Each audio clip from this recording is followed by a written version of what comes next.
Start your wellness journey at Whole Foods Market, where it's Jumpstart January through the 16th. Stock up on supplements with some of the year's biggest savings. Plus, save on air-chilled organic boneless skinless chicken breasts, organic Honeycrisp apples, organic large Hass avocados, and more. And since Whole Foods Market is the only certified organic national grocer, it's easy to make them your wellness destination. Jumpstart your January now at Whole Foods Market. Hi, I'm Jim Perdue of Perdue Chicken. Unlike our competitor, who's gone back to feeding their chickens antibiotics, we at Perdue will remain no antibiotics ever. No antibiotics ever because we raise our chickens in a healthy environment, so they don't need them. No antibiotics ever takes more time and money, but it's the right thing to do. So when you buy chicken, look for the Perdue label to make sure your chicken is no antibiotics ever. Get the facts at Perdue.com. To get the Crime Writers on After Show right now, go to patreon.com/partnersincrimemedia. I'm Rebecca Lavoie, and this is Crime Writers On.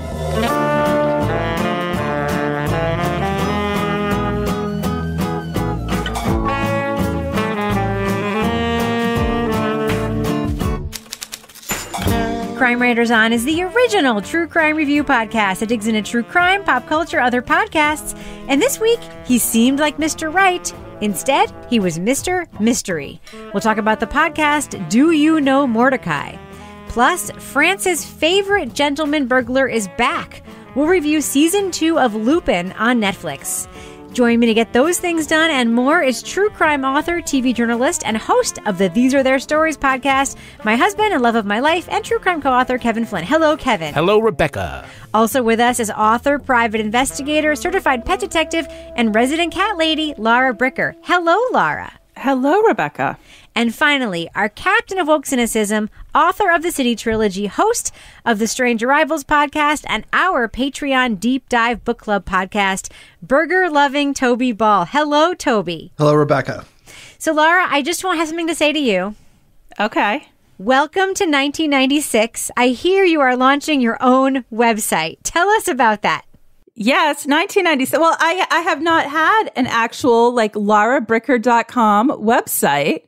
And I felt like even Toby has a website because I went and looked his up. Yeah, even Toby. I don't have a website. I don't have RebeccaLavoie.com. And I was like, okay, the time is now. It's, you know what? It's time for me to launch the Bricker brand out to the interwebs. Why is the time now? The time is now because along with the Bricker brand, I am launching my Exeter-based cozy mystery series this summer. Oh my God, your actual book mystery series. My actual book mystery series. We have a crime writer who's writing. Are you going to become the Archer Mayor of Exeter, New Hampshire? I'm working on that. That's sort of my goal because I do love Archer Mayor. Although one of my beta readers today was kind of worried that I might get assassinated by the locals when my book came out. So I'm sure Archer Mayor has had threats as well. Yeah, well, he has. I actually talked to him about this one time because I said, how do you take, because he uses real cities and towns in Vermont. Mm-hmm. How do you do that without, alienating everybody, or do people recognize themselves? And he said, you change 3 things. Right. So if it's a man, you change it to, and so I employed that technique as well. But there's some people you might know. I always think about Archer Mayor as so he writes, for those of listeners who don't know, he writes mysteries, it's procedural, cop detective mystery type things taking place in Vermont. What's his character's name? Gunther, right? Yeah, Joe Gunther. And he basically will turn these very bucolic places into Vermont to the seat of a sex trafficking ring or the place where all the cocaine smugglers are gathering. It's not dissimilar to Louise Penny having horrible crimes in beautiful small town Montreal. But it's really dark. I've always wondered that too. So are you doing that shit with Exeter? Are you making serious crimes happen there? Well, not super serious. Think of it like Murder, She Wrote meets Exeter. So, the people that die, nobody's really upset that they're dead. And it's not a tragedy. Yeah, there's some scones, a little wine, some cats, some things like that. So it's a little more leaning toward the Louise Penny side. Yes, in that tiny town of Three Pines, which apparently 12 people live in. One person dies that everyone knows, and everyone's like, well, they seemed fine, I guess. So what's the name of the first book, and when can we buy it? Oh, thank you. So the first book is called Dead on Deadline, and it is the first in the Piper Green Exeter Mysteries.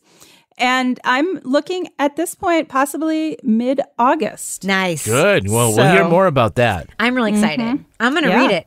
We're going to make Toby read it and do it on the deep dive.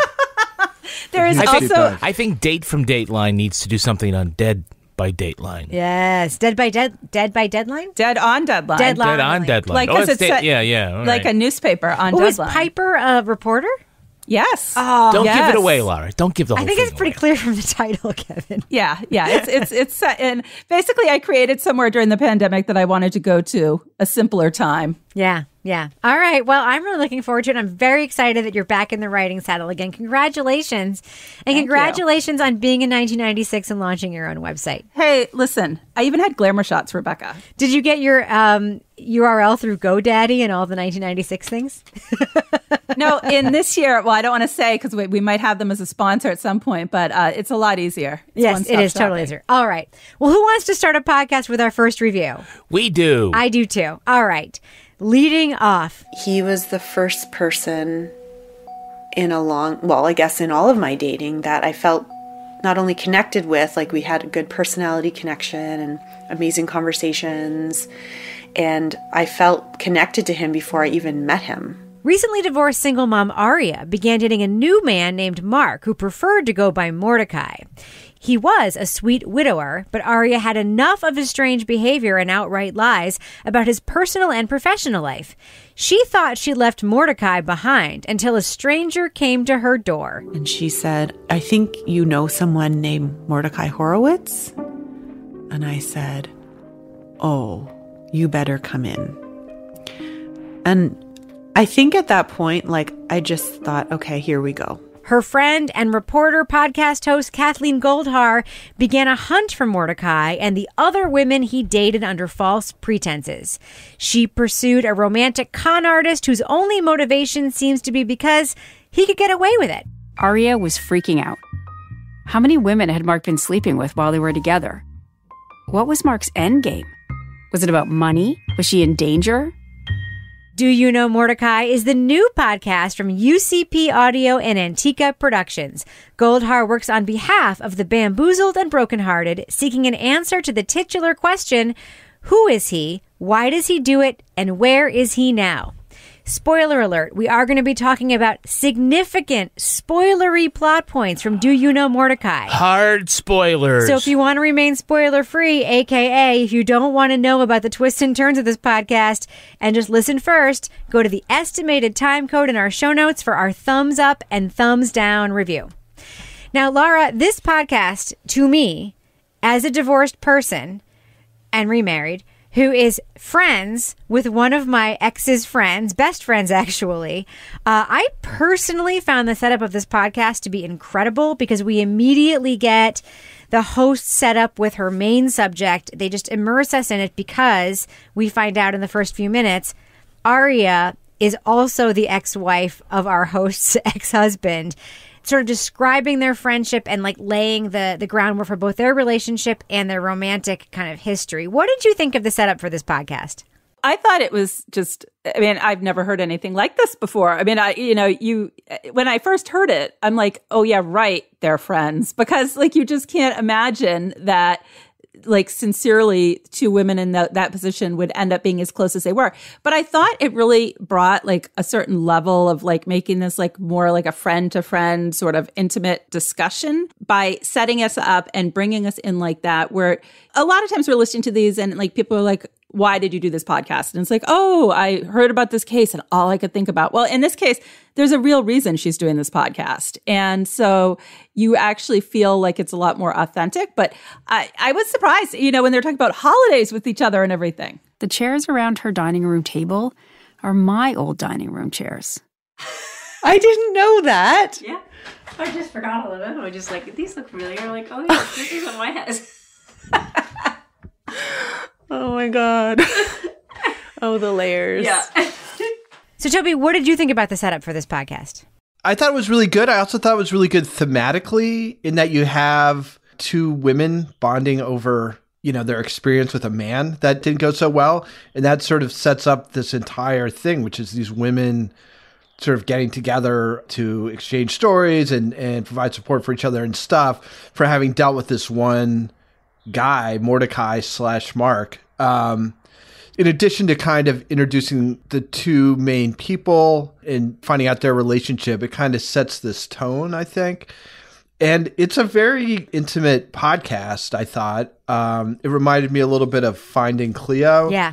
You know, it's just very personal. It's all these very, very personal stories. I agree. I think Kathleen seems like the same, and I hate to call it Canadian nice, but the same kind of nice person that we feel like Connie Walker is, like taking us inside.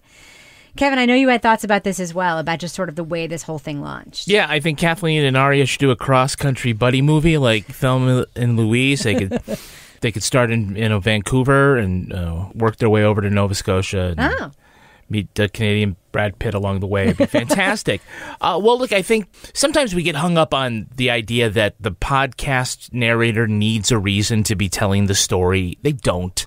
And we really shouldn't make that the standard, like you can't tell this story unless you have some personal connection to it. But it's great when you do. And I think in this case, it really works. It's an interesting relationship, first of all, between Kathleen and Aria. I found that was really great, you know, that they have this bond and they're more like sisters as opposed to exes of the ex or whatever. You have my dining room chairs. It's fucking amazing detail, right? But I also, like you question, is that the first time she's seen the dining room chairs? Maybe it is. Maybe it was performative. I don't know. But again, not the point. The idea is that I think Kathleen is close enough to the story of Mordechai that it makes it interesting and personal, but not so close as that you're saying, oh, she's bi. It wasn't like she was going out with Mordechai and now she's trying to capture that. She's just enough distance where she can remain objective, I think might be the term. It gives her some cachet with the other victims. And I think that's an appropriate term to use as far as these women who've been scammed. Oh, they're victims. That they've been victims. And it's a great setup. And look, she says right from the top, I'm going to tell you a fucked up story. Yeah. She says that. And you're like, okay, you laid it out. Bring it. And I think she does. A friend of mine fell for a sensitive millionaire named Mordechai. And then she found out she wasn't the only one. It was way too good to be true. I'm Kathleen Goldhar, and I'm going to tell you one crazy-ass story. One of the things I think is interesting, and I found myself thinking about this over and over again in this podcast, is one of our criticisms of some recent podcasts we've listened to is that when you have a scammer or an institution that's abusing people serially or scamming them serially, you end up hearing the same story over and over and over again. And you're like, how many episodes can you do or hear the same thing again? Mm-hmm. For some reason, this was not that. I mean, there were thematically things that Mordechai / Mark did to these women that were the same. They were tied together. We heard from a lot of the women in the podcast, but they were differentiated and all interesting in a way. And Toby, I found myself thinking about that because it's certainly a criticism you and I have had in common about things of like, okay, we get it. Like, right. Move on. I'm just really curious. Like, why was this so different? Like, I found myself like, I want to hear from the next person. I actually found myself thinking at one point, like, I could do a serialized weekly podcast where just each week I hear from another person who dated this guy. Why is this different? I don't know. I don't know if their stories are different enough. I assume some of it was good editing, where I think sometimes that this whole like, oh my God, this again is sort of either their stories are really that similar or it's not enough thought is being put into how it's edited so that you do get different aspects of the story from different people. So I'm not really sure what it was, but I did have the same thing I had the same feeling that you did, where it didn't feel like, oh God, here we go again with a story. I think she does a good job of, you hear Aria's story and then you hear parts of other people's stories, like different amounts of it. And then you go out to California and hear her story at greater length. She's in some ways, she's the key, right? Yeah. I mean, she's the fulcrum around which this all revolves. So I think it was just sort of very smartly done. Laura, I think one of the things that we sometimes think about Dirty John, for instance, where listeners, not us, but other listeners are like, well, how did Deborah fall for that? How did so-and-so fall for that? This podcast, I think, does a good job showing that Mordechai / Mark is just extremely experienced. Along with, by the way, Kathleen is talking about her friend. When her friend got back together with this guy, she was like, no, like she got it. But for some reason, I didn't find myself even like a little bit tempted to question the women in this podcast, which I typically am not, by the way. But like, there was also that differentiation because we very often also ask, or listeners ask that aren't us, like, how could this person fall for this?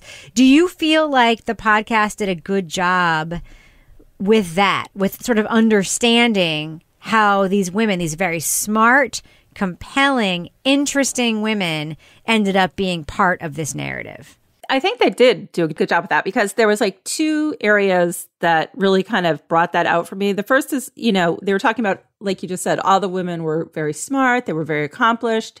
And he just happened to somehow hit them at a time when they were in a more vulnerable state, like they were just post-divorce or something was going on in their life. So they were maybe not at the top of their game. But also, when you later hear from him and you hear, like, Spoiler I was like, alert. Yeah. I think listening to him talk and this sort of like kind of bumbling, apologetic persona thing that he has going on, it's convincing. And it's hard to know if he's being even sincere in that interview. I mean, I don't think he was. I just don't want to be, I'm intensely uncomfortable with myself. And my upbringing and how it all went. And it's just an elaborate disguise, I guess. I don't know how else to describe it. I think it was just part of the game. And I think that both of those things, like you see how good he is at the game, kind of in this sort of like self-effacing sort of, shucks, little old me, whatever. But then at the same time, these women are just, for whatever reason, like Arya post-divorce, they're feeling maybe not quite as savvy as they would be if they were maybe not, It's interesting to me that she points out that his targets are all similar and that they, sort of like mostly divorced women or women with a history of bad relationships. A lot of them are single mothers, right? Yeah. And so we'll talk about the fact that he was interviewed in a second. That's a whole other thing. But when I listen to him, I mean, there is sort of a thread for me of like the nurturing thread of like, he presents as somebody who's willing to listen to feelings and willing to be fully present. And one of the stunning things for me is Kathleen and Arya talking about their shared ex as being the opposite of that. And we learn everything we need to know about their ex and their shared relationship with him there. And the fact that this guy would be appealing for displaying these other qualities, I find that very interesting. Kevin, I started episode 5. Yeah. After listening to 4 episodes of these very compelling stories about women. Episode 5 is sort of this audio setup. Does your microphone work? Can you hear through your headphones? COVID times? Yeah. And then we find out that we are hearing from Mordechai/Mark himself. What are your thoughts when you first get into that episode? I thought, wow, I was not expecting to hear from Mark/Mordechai. Hey, Mark, have a seat. I sit here? Yeah. I'm going to help you get all set up. Do I put this on? Yeah, put the headphones on. Okay, here we go. I don't think it'd be impossible to find him because, these are professional journalists and, they put their mind to it. They can certainly get that done. Well, the subjects all had his phone number, probably. Right. It isn't like he vanished. However, his willing participation was not something I saw. But I think it tells a little bit more about him that he would be willing to come on and talk, knowing that he, was caught red-handed. And, that he's going to come on not with a great excuse, just more of a kind of a mea culpa, even though, like Lara says, it isn't really sincere.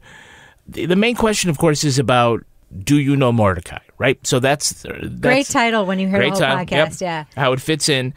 But it's really about, why and how. It isn't really about, do you know him? Who is he really?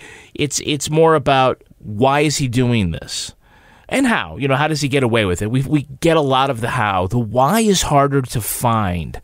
I think at the end, we get enough sort of clues that we still have to draw our own conclusion. But I don't know if, a concussion from rugby will turn you into a serial philanderer or whatever it is. But, it just is, there's definitely something going on there that he cannot control himself or is willing to get the kind of therapy. I don't know. I think it's over my pay grade. I'm not a mental health professional, but it is confusing. It is confusing to the average pop culture psychologist. That is the point. But before we get there to like the motivations, I just want to get Laura and Toby's reaction to turning on episode 5 and realizing they had Mordechai / Mark. Toby, were you expecting him to be in the podcast after hearing 4 episodes about him in the podcast? I listened to them like back to back to back to back. Same. Driving actually partly to go to your son's graduation party. And congratulations, Teddy. So I guess I hadn't really thought about it too much. Then when it popped up, I was like, oh, that's kind of cool. And I thought it was just super interesting. It wasn't essential for the podcast, but I think it does bump the podcast up into sort of another level of excellence. It's kind of hard to picture like how this kind of guy who nobody seems like particularly impressed with him. The way they describe him is, he's willing to hear our feelings and he did this romantic thing, but he was also like heavier and balder than I thought he was going to be and shorter and all these things. And hey, now heavy, short, and bald. So what was it that was not only just attracting all these women, but then like he would do these horrible things and then apologize to them and they'd come back. And you totally get that from that interview. And if you hadn't been primed with all these stories that had come before it, I think you would have been more sympathetic to him because he certainly comes off as being sincere, but you know that he's not because you've heard all these stories and you know that going into the interview, she's been kind of primed to be like, this is the way he's going to act. Right. And you're going to want to give him a hug, right? But don't, because that's his deal. To me, that was a masterclass in editing because we were primed for it. We heard it, and yet even I, while hearing it, was like, wow, there's something really wrong with this guy. And then they bring in again tape of women saying, okay, he's going to say this. He's going to do this. Right. He's going to tell you he's mentally ill and wants to change. He's going to ask how people are. So like they did the editing in this podcast to me is like almost, it's like second to none. It's like it's really incredible editing in terms of the way they present stories and present information and then do callbacks. Because, we heard that he did these things, but then we hear him do it. Like, I did find myself sliding in a little bit. Do you think she was hard enough on him? I do. You don't think she could have pushed a little? She could have been a little stronger? I know that's Canadian strong. Well, let me tell you could she have been New Jersey stronger? I got enough. She knew what she was going to get, and then she illustrated it with editing with the other women telling us what he was going to do. I don't know. Laura, were you surprised to hear that Mark / Mordechai was in this podcast? I couldn't believe it because, the setup was done in such a way that there was like no hint to me that he was actually going to talk. But at the same time, I guess I wasn't really surprised because if they could find him based on what we've heard of him, he's going to carry on the game. And so on that regard, I was like, he never seems to drop that. So of course he's going to go and talk like he always does. But hearing him was just, it was a little bit surprising because you do get the sense of that personality that he's putting out there. And again, I'm like, how is this attractive? And that is the part I even though I hear how all these people got involved with him, I still hearing his voice and hearing the way he talks. And I'm like, I don't know. I guess I guess you would know if you were in that position, but it's hard to make that leap when you hear him talking. I'll tell you, Laura, as somebody who has been in a relationship with it's not my ex-husband, but as someone who has been in like bad relationships with like coercive and controlling people, there is something, I'm not saying that I'm attracted to Mark / Mordechai. I am not. But there is something appealing about just sort of like the sensitive, willing to listen, like immediately contrite guy that screams teddy bear, which is kind of how I think he presents that. I get it in terms of like, if you've never been with somebody who's just willing to hear you, that could be enough. Like I get it. What I'm saying is I don't in any way blame these women, and I could imagine myself in the same scenario in myriad ways. I also haven't seen this guy's Bumble profile, which might be fucking awesome. I don't know. It could be awesome. Maybe his Tinder is like off the chain. I don't know. The podcast does go a little bit into the social psychology about narcissism and serial liars and reasons for lying. And it is a departure from the format Toby, you sent me a note that you thought that maybe took you away from the storyline of the podcast. Can you talk about that a little bit? Yeah, I mean, I think it just kind of speaks to the excellence of the rest of the podcast that this part, which is, it's fine, and I can see why they felt it was necessary to do it, but it kind of breaks this little spell you have. I don't know. It's such a unique story in the way it's told and stuff. And then you get this sort of more conventional podcast stuff. There's some interesting stuff just about like what is personality, and the fact that physically damaging your brain can change like who you are. I think it's kind of an interesting. If that's what happened, yeah. Well, but it definitely just happened to other people, right? Yep. I mean, that's you hear about that, like football players. I can't remember the TBI. Acronym. Traumatic brain injury. TBI. Yeah. So again, see why they did it. Kind of pulled me out of the kind of flow of the podcast, but in the end, it was fine. Kevin, one of our big complaints about some podcasts is about whether or not they land the plane or not. Do you think this podcast landed the plane? And first of all, for people who don't listen to our show regularly, can you explain what landing the plane means? Does it have an ending? Does it have a satisfying ending, or is it just kind of a go off into the sunset? Yeah, I believe it does. In fact, I was just thinking about how this has done something that Serial did that a lot of other podcasts try to accomplish, but they never do, which is the real-time crowdsourcing of the story. A lot of true crime podcasts go out there and they're like, help us find the killer, and they're hoping to generate interest among the audience, and someone's going to come up with something usable, and that rarely happens. But in this case, and whether they meant to or not, once they saw a podcast with the title, Do You Know Mordechai? Someone starts thinking about, well, do I know a Mordechai? Actually, I do. And he's a pretty weird fucking guy. He's on my Tinder. Yeah. And he's done all this stuff. So now we have people coming forward and adding to the narrative here that, he's doing the stuff. And that's great because in the interview, he says that, I'm not doing any of this, love scam stuff anymore. I'm not on any of the dating apps. Bullshit. And then all of a sudden, here comes somebody saying, here he is. Yeah, here he is right here on my Bumble. Yeah. All right. Well, I think we should do what we do. Let's let our listeners know, should they check out the podcast, Do You Know Mordechai? All 6 episodes are out, so it is a bingeable show that you can check out right now. Laura Bricker, what do you think? Thumbs up or thumbs down for Do You Know Mordechai? This is a big thumbs up for me. I thought this was, when you say bingeable, I literally listened to this like all in the same day, because once I started listening, I was just sucked right in. It's a super interesting story. There's a lot of themes of, I'm going to say like some badass women who band together at one point, which might have been one of my, one of my favorite parts of this podcast. But, also this was very satisfying. There was an end that was satisfying. All the questions that I had were answered along the way. So I felt when I was done that I had a really good story, but it was something we haven't heard before, or at least the way it was told didn't feel like something I'd heard before. So big thumbs up. Toby Ball, what do you think? Thumbs up or thumbs down for Do You Know Mordechai? Yeah, I'm a big thumbs up too. It's got this interesting way of being low key, but just completely riveting. And I guess I would just say that I think this is going to be one of the ones I recommend to people quite a bit for, if I'm going on a road trip or whatever, what should I listen to? Because that was the way I kind of experienced it, was in like these sort of long stretches. And I don't know. I just found it completely compelling. So big thumbs up. Kevin Flynn. Yeah, I'm a thumbs up. I thought this was really good. It has some elements of Dirty John and of A Bed of Lies. The con man, be careful who you're sharing your bed with, right?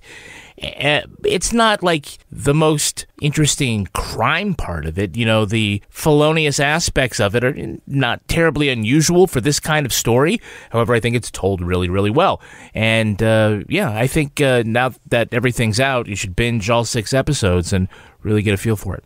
Yeah, I'm going to go out on a limb and say this is the podcast that will be, so far in the year 2021, what are we in, June? Mm-hmm. I have 2 other podcasts that I've already exclaimed will be on my top list. This is on the top list, and it has now passed the other 2. Let me More tell than you The why. Line? Oh, wait. Well, okay, it's 4. It's actually 4. Okay. I'm a Monster? No, The Monster's last year. So anyway, right. The ones I have so far, I have Through the Cracks and Suave and The Line, right? So I have 3 others. Suave? Yeah. All right, never mind. Anyway, I love this podcast. And a huge testament to this podcast is I tweeted about this podcast yesterday. Everybody who I recommended it to personally, like my friend Maureen, a couple people on Twitter, they binged the whole thing in one day because they couldn't not. It is that good. One thing we didn't talk about at all in our discussion was the production, which is perfect. The use of music is great. The sort of level, everything about it, the mixing, everything. The editing is fantastic. It is compelling. It's super feminist. And it tells a story. Yeah, I feel like we've done a bunch of podcasts about a man who scammed a bunch of people. This just elevates that genre to a level that is going to be difficult for other people to replicate.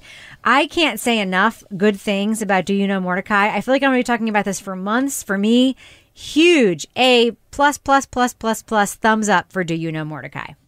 Start your wellness journey at Whole Foods Market, where it's Jumpstart January through the 16th. Stock up on supplements with some of the year's biggest savings. Plus, save on air-chilled organic boneless skinless chicken breasts, organic Honeycrisp apples, organic large Hass avocados, and more. And since Whole Foods Market is the only certified organic national grocer, it's easy to make them your wellness destination. Jumpstart your January now at Whole Foods Market. Hi, I'm Jim Purdue of Purdue Chicken. Unlike our competitor, who's gone back to feeding their chickens antibiotics, we at Purdue will remain no antibiotics ever. No antibiotics ever because we raise our chickens in a healthy environment, so they don't need them.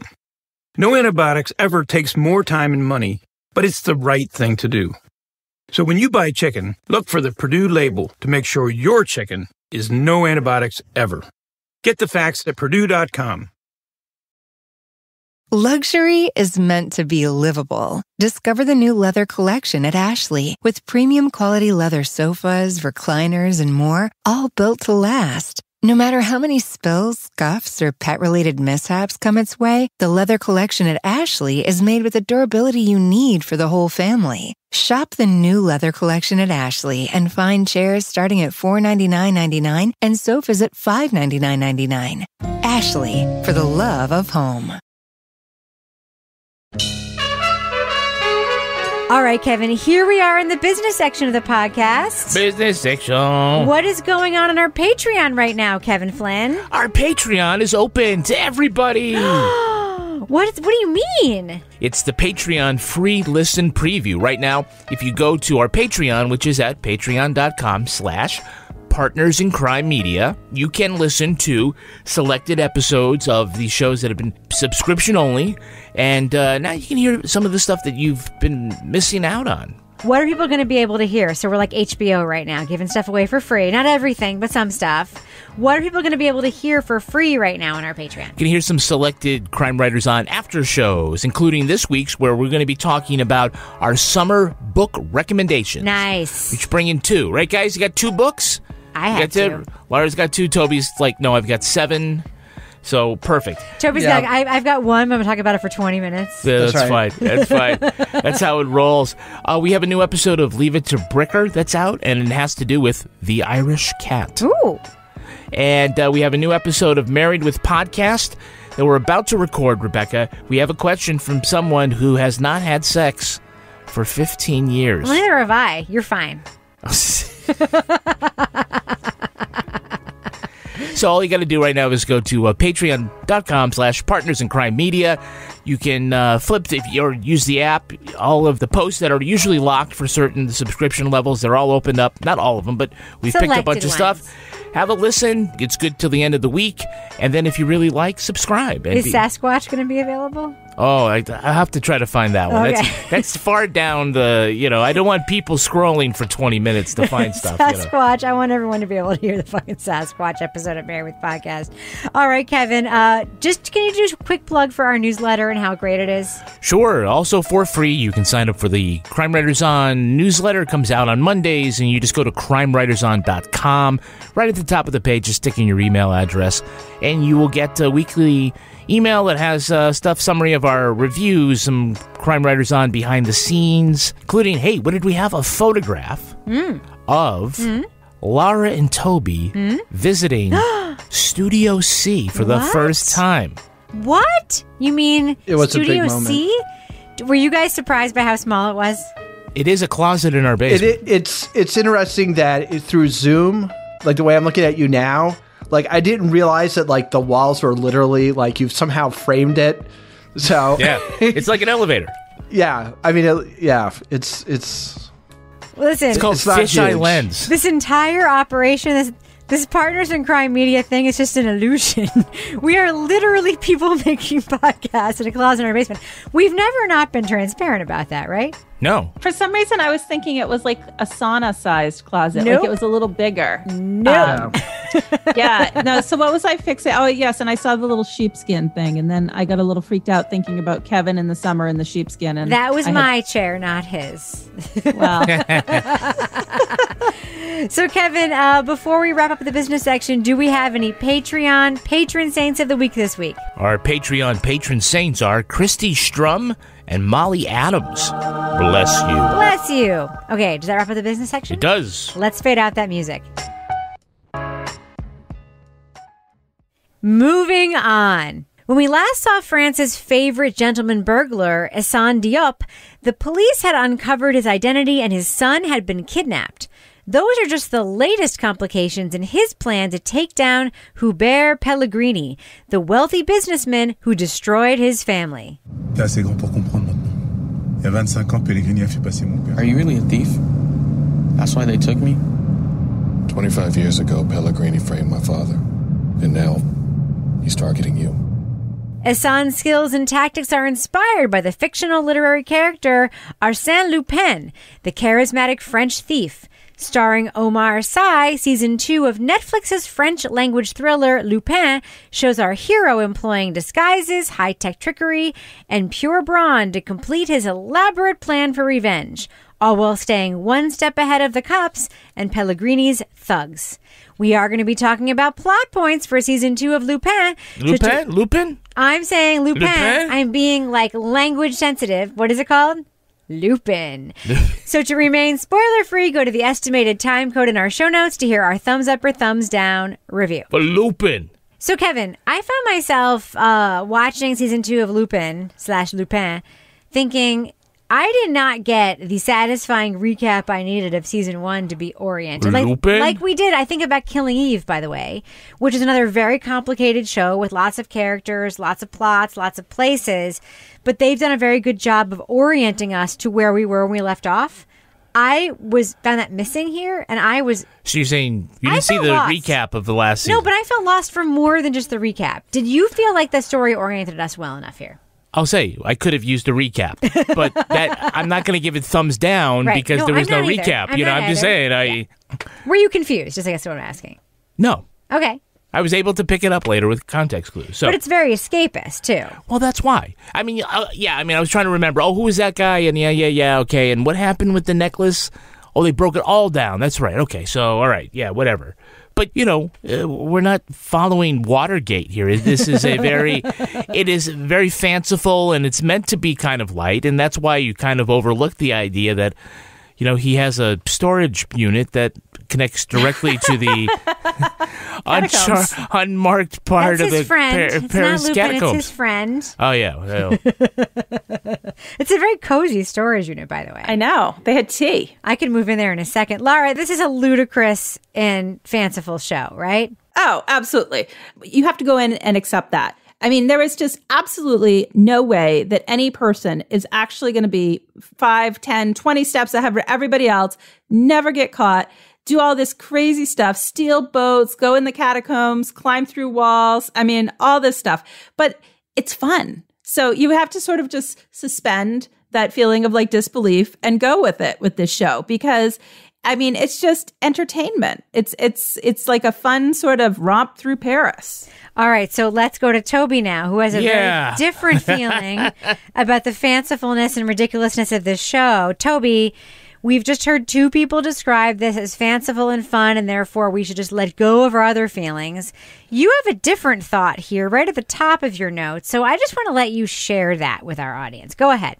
Well, I kind of feel like in these kinds of things, there's an agreement that's made, which is that you're not going to look too seriously you're going to take it as fanciful and fun. But the thing that the show has to deliver is cleverness, right? You need the scams, the hijinks, all this stuff has to be clever. And I thought this sort of went out of its way to not be clever. I thought it recycled a lot of stuff, and just the thing that it added to the recycled stuff was just to make it like 50% lamer than the original. A couple of examples. The beginning, there's a whole lot of stuff that depends on him taking stuff out of people's pockets and putting other things back in their pockets. But, you know, it's kind of shown in this like kind of slow motion or whatever. But it just seems lazy because it happens several times. There's a ripoff of the Thomas Crown affair that takes place on a beach with a bunch of people in top hats, and you can't tell which one is his son who's being kidnapped. You know, and it's just on and on and on. Like the climactic scene takes place at this opera house that's crawling with guards, and you don't see how Lupin makes it into the opera box. He just kind of shows up there. And then when he leaves, you see all these guards all over the place. And you're like, well, how the hell did he get in? Like, that's the kind of thing that like a good show like this would show you, is how does he get past all these guards to get in there? Well, there's probably something clever that he does, and that's what would be fun to watch. But they don't even bother with that. It's just like he suddenly shows up in the box, and then when he runs out, it's like everybody's like, oh, there he is, let's chase him.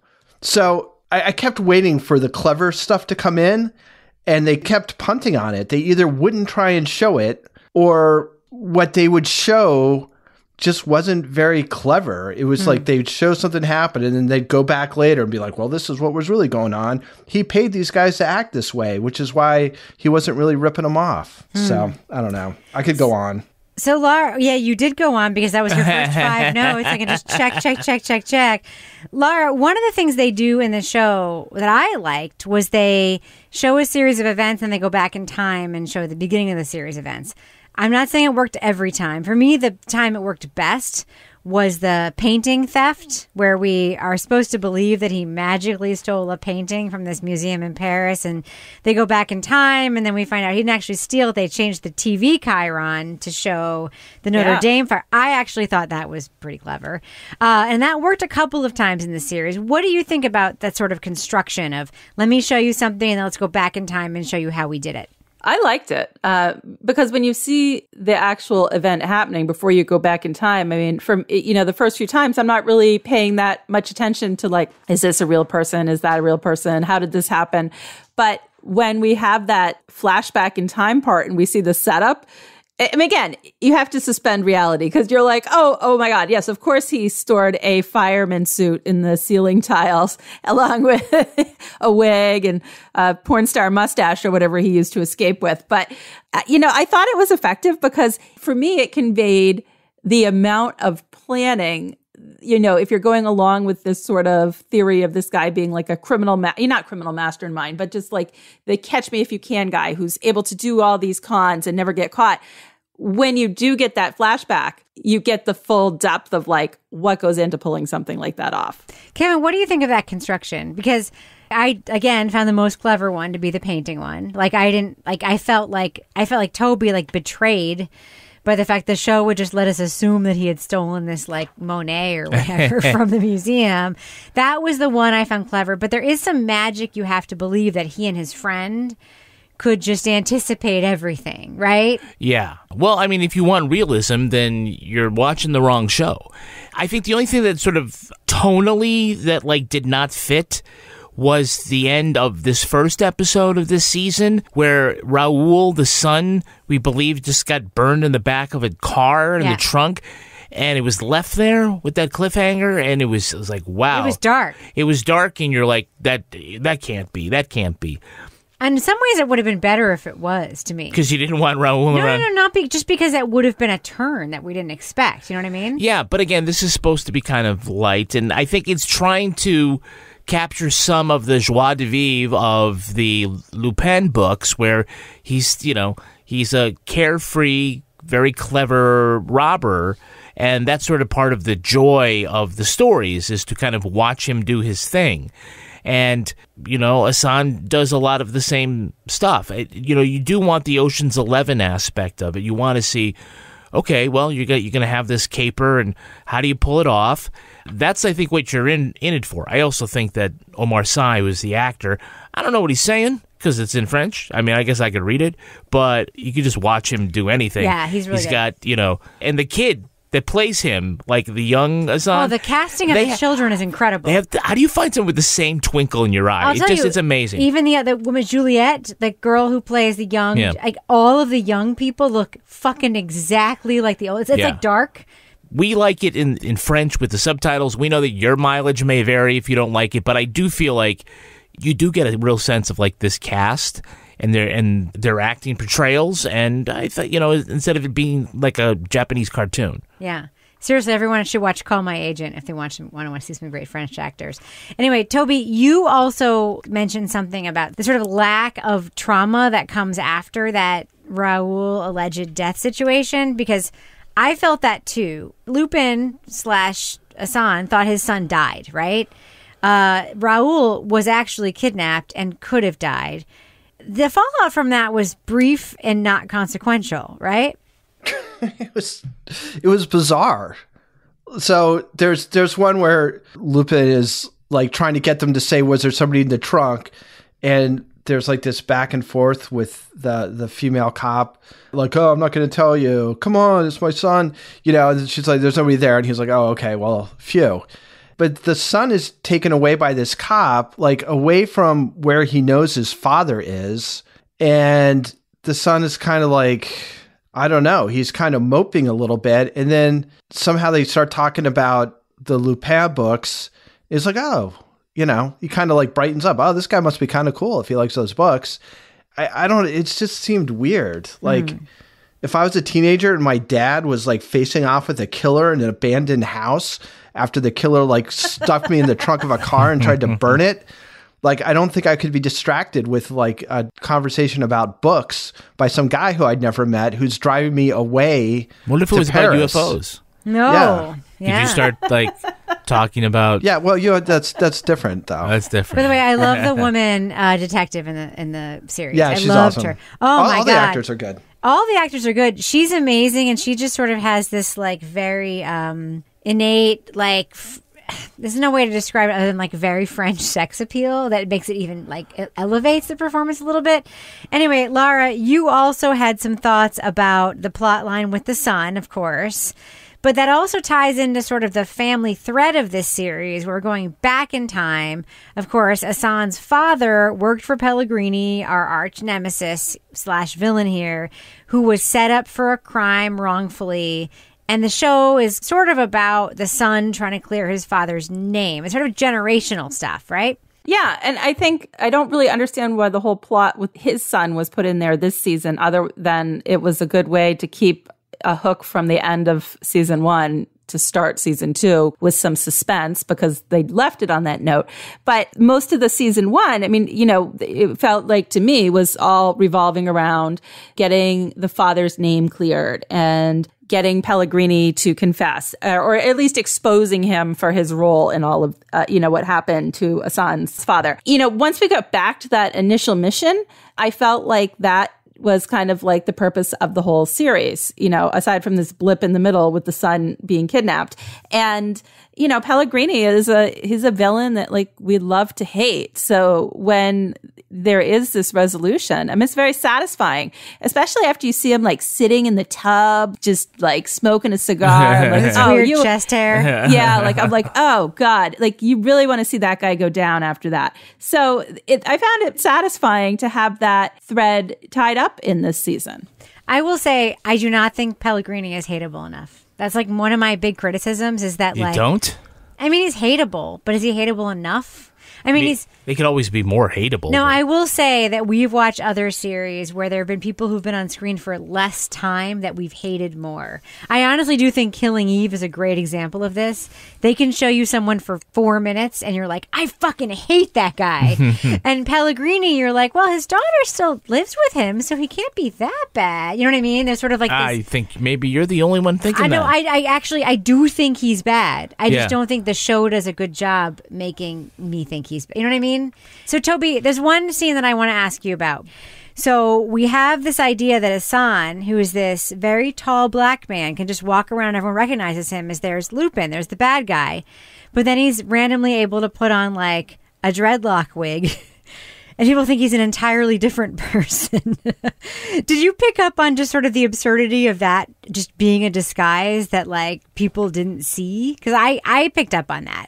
I don't know how you can't. There was at the end, I was wondering if maybe there was some aspect of French humor that I just didn't get, and that this was like laugh out loud funny in France. But I think it's just in keeping with what I consider to be just super, super lazy plotting. You know, you got to come up with something original for this kind of thing. And the capers, like Kevin was saying, it's like a caper thing, and there's a series of capers. And you need to bring something original or something suspenseful or just something. And it's just like they're constantly not coming up with anything very interesting. Like there's times when it's like, well, he gets cornered, so he just punches these two guys out. Or he runs out of room, so he hides behind a clothing rack, and the guy with the gun doesn't think to look behind it. Or like look down to see if there are any feet sticking out. The catacomb scene should have been super suspenseful, and they could have had it darker, and it could have been disorienting and all this stuff.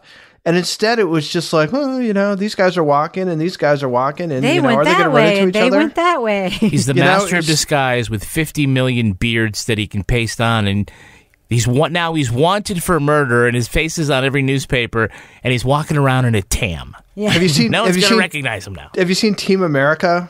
Yes, World Police. Fuck yeah. Where the guy like. They get the master of disguise. He like pastes like all this like hair on the guy's face, and they're like, "You're a genius." Now, Laura, I kind of felt like that. I do want to ask you about one aspect of the season that I liked, which was turning the goth kid into the finance genius, the third accomplice. Yeah, I thought it was clever, and I did, by the way, call it the minute we saw the goth kid. I'm like, oh, he's going to be the finance genius. But I also liked it. What did you think of that sort of turn in the series? Oh, I thought that was fun. That was one of my favorite sort of hidden characters when we got that reveal and like found out the whole story, because it was just well acted. And I loved the whole setup of like actually going to the library and staking out the Lupin section. Like there's that, you know, I thought that was fun. And you know, then seeing the wide range of other people that were reading these books and interested in this character. But that was quite, you mean nerds? Nerds. Well, no, then they had the lady who was like pulled like a flask out of her, you know, alcoholics and nerds. Yeah. Drunken nerds. Yeah. But that was fun because he was very clever, and like watching, you know, you went from one pretty recognizable look to a completely opposite end of the spectrum, and the glasses really made the whole thing. So that was just a fun little side twist. Kevin, you have a very interesting note that I want to address before we do our review. Yeah. The origin story problem. Yeah, I mean, we see a lot of his backstory of him growing up, you know, with his father in jail and his friend Benjamin, and sort of him becoming sneaky. But today, when we see him, he also has an apartment that nobody can seem to find. He's got all this computer equipment and this ability to do all sorts of crazy things, and he's just this super high skill set. I want to know, how did he obtain that skill set? Yeah, because the teenage Hassan we see is not a genius. He's just like a nice kid who's being screwed. I guess we're led to believe that he's self-taught. And it's one thing, you know, is, oh, well, I read all these books and it's actually a blueprint on how to be a great guy. It doesn't show you how to do voice distortion on the computer. So I just think, like, you know, even Batman has to have an origin story. It's just like, who is the one old wizard that you met playing chess in the park? What monk in a cave? Who happened to know all this stuff and showed it to you, right? And that would just kind of, like, answer that question a little bit. It doesn't have to be believable, right? Because, again, it's Lupin, so you just, whatever. But I just felt like that would be a little something. Both he and Benjamin became geniuses, and all we see as them as kids is just being outsiders. We don't see any genius. Think in season 3, right, he leaves Paris and he's going somewhere. He should go to the Andes and then, like, reunite with this guy who was actually his burglar mentor, and together they come back and solve, like Christian Bale, Batman, and the cave. Exactly, there exactly. You go. That's it. With regard to like the origin story, like the Queen's Gambit, I felt like that was a good origin story of how she becomes a chess genius. When we have that scene in the basement with the old guy, like Bill Camp. So Yeah, so I would like to, that does make sense. That would be something if we had a similar setup, because I don't know how they carry this to season 3, because like season 1 ended on a pretty good like cliffhanger, like the sun is disappearing and you're like, oh no. Season 2 ends and I'm like, well, that was satisfying. The bad guy got what he deserved. What's left? You know? All right. Well, I think we should do what we do. Let's let our listeners know, should they check out season 2 of Lupin on Netflix? Laura Bricker, what do you think? Thumbs up or thumbs down for season 2 of Lupin. I'm going a thumbs up. It's not as enthusiastic as I was for the first season of this show, but I think, you know what, this is, at this point it's summer, we're all coming out of like our, you know, pandemic times, getting back into the world. It's a little overwhelming out there right now. So if you want something fun to watch on the weekend, just to kind of check out for a while that's entertaining, I think this is a good show for that. It's, you know, I was out with some friends last night and they were watching it too. And it's just kind of light. The stakes aren't too high. And it's something that's, you know, it's an entertaining caper story. Toy Ball, what about you? Thumbs up or thumbs down for season 2 of Lupin? It's just inexcusably lazy writing. I can't believe that the script as it is, like, made it through. I mean, they've got really good actors, obviously high budget. It's just lazy. They don't come up with any new ideas. So I really could not recommend it more. So a huge thumbs down. Wow. Kevin Flynn, what about you? I'm a thumbs up. I like the, you know, sort of fun escapist nature of Lupin. There's always sort of the caper aspect of these kinds of shows that you like to follow. Is it great? Probably not. I mean, Toby does bring up some good points about some of the stuff being hard to swallow. The first 2 episodes of the season, the kidnapping subplot kind of thing, really threw it off of the whole story. You got to look at these 2 seasons together, sort of one 10-episode arc, and that little part in the middle. That's not what we're reviewing, though. But I'm just saying that I think that little bit kind of really threw the whole thing off because, right, you don't sort of get back into this whole thing with Pellegrini and his revenge until you get to that 2nd and 3rd episode. So, in any event, I liked it. Yeah, I have a tough thing because, like you, Kevin, I was tempted to say, I want to say all 10 episodes. I'm like, oh, thumbs up. But I don't think the 2nd season of this show was good. So I'm going to go thumbs down for season 2. I loved season 1. I think if you had season 1 and season 2 together, I would still be giving it like a general thumbs up with some weak points. I don't think season 2 was good. I think about a show like Killing Eve, where it was also very complicated with characters and backstories and people who were supposed to be almost supernatural in their abilities to do things. Killing Eve has such clever writing that even when things are absurd, they give you the buy-in. Like, they make the deal with you and they follow through on the deal where it works. I don't think Lupin does that in season 2. That being said, I like the whole season, both seasons, thumbs up. This season 2, I'm sorry, I got to give it a thumbs down. Start your wellness journey at Whole Foods Market, where it's Jumpstart January through the 16th. Stock up on supplements with some of the year's biggest savings. Plus, save on air-chilled organic boneless skinless chicken breasts, organic Honey Crisp apples, organic large Hass avocados, and more. And since Whole Foods Market is the only certified organic national grocer, it's easy to make them your wellness destination. Jumpstart your January now at Whole Foods Market. Hi, I'm Jim Purdue of Purdue Chicken. Unlike our competitor, who's gone back to feeding their chickens antibiotics, we at Purdue will remain no antibiotics ever. No antibiotics ever because we raise our chickens in a healthy environment, so they don't need them. No antibiotics ever takes more time and money, but it's the right thing to do.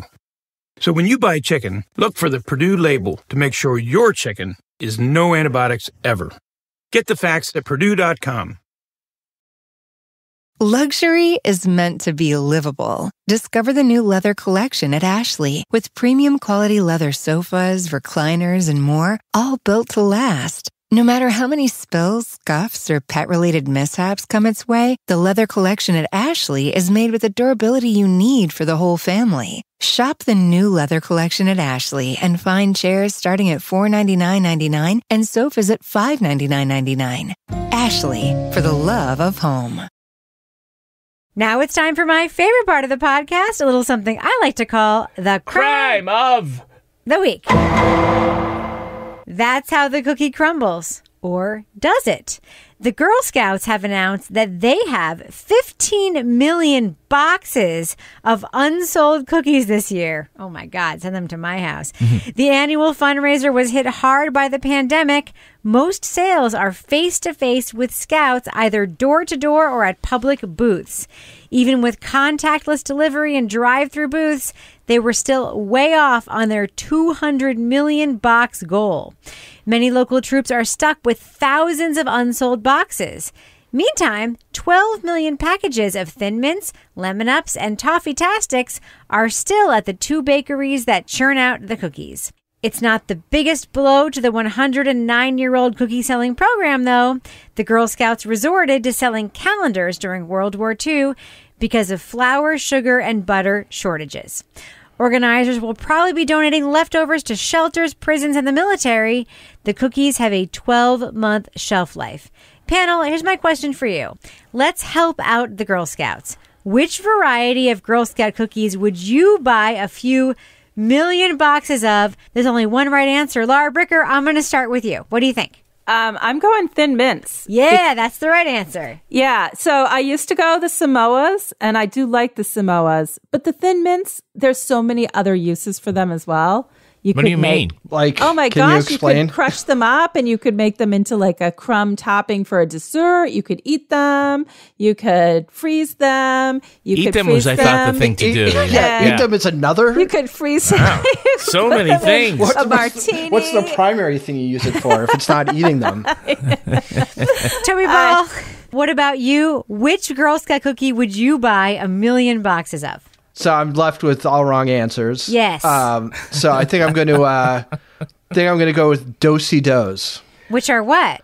They are peanut butter sandwich cookies, I believe. Yes. Why do they have 2 names?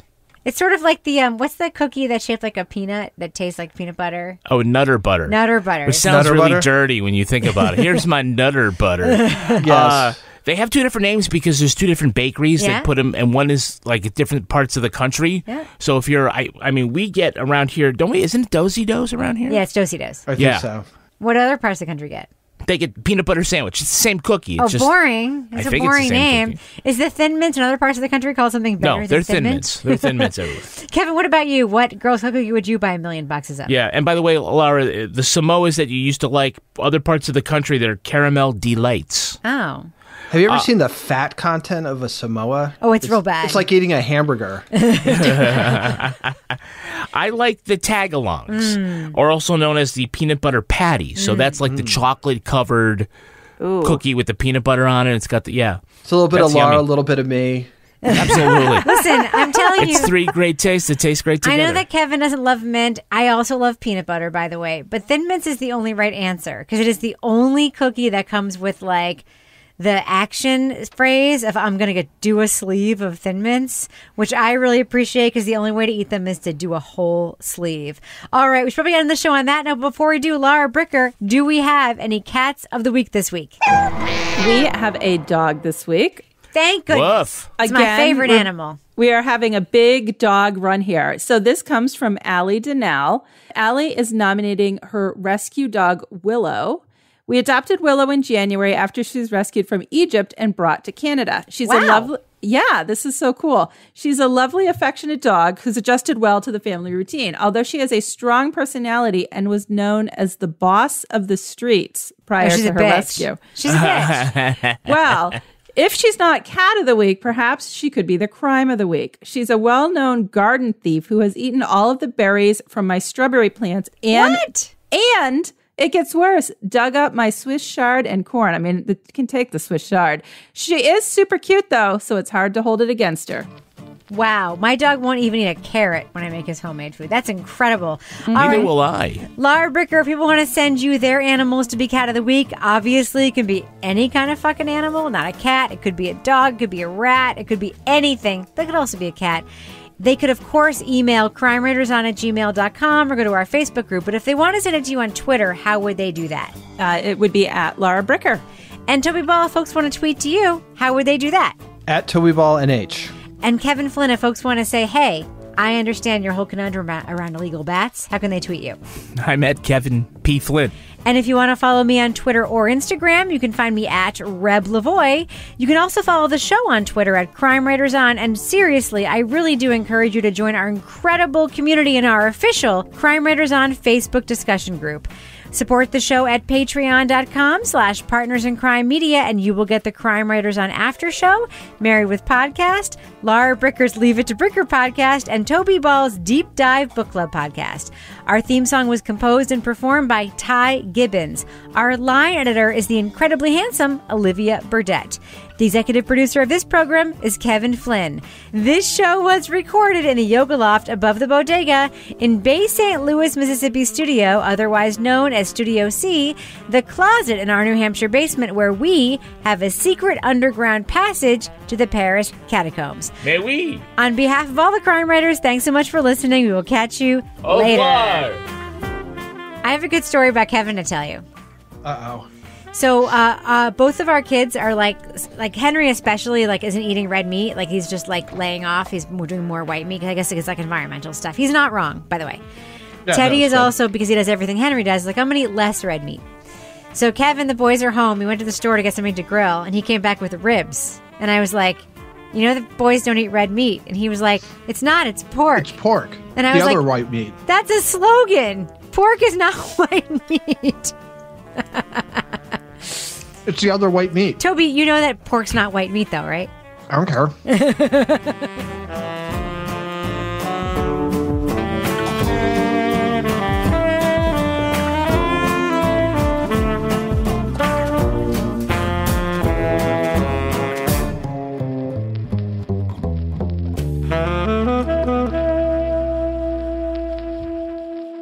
Partners in Crime Media. Start your wellness journey at Whole Foods Market, where it's Jumpstart January through the 16th. Stock up on supplements with some of the year's biggest savings. Plus, save on air-chilled organic boneless skinless chicken breasts, organic Honeycrisp apples, organic large Hass avocados, and more. And since Whole Foods Market is the only certified organic national grocer, it's easy to make them your wellness destination. Jumpstart your January now at Whole Foods Market.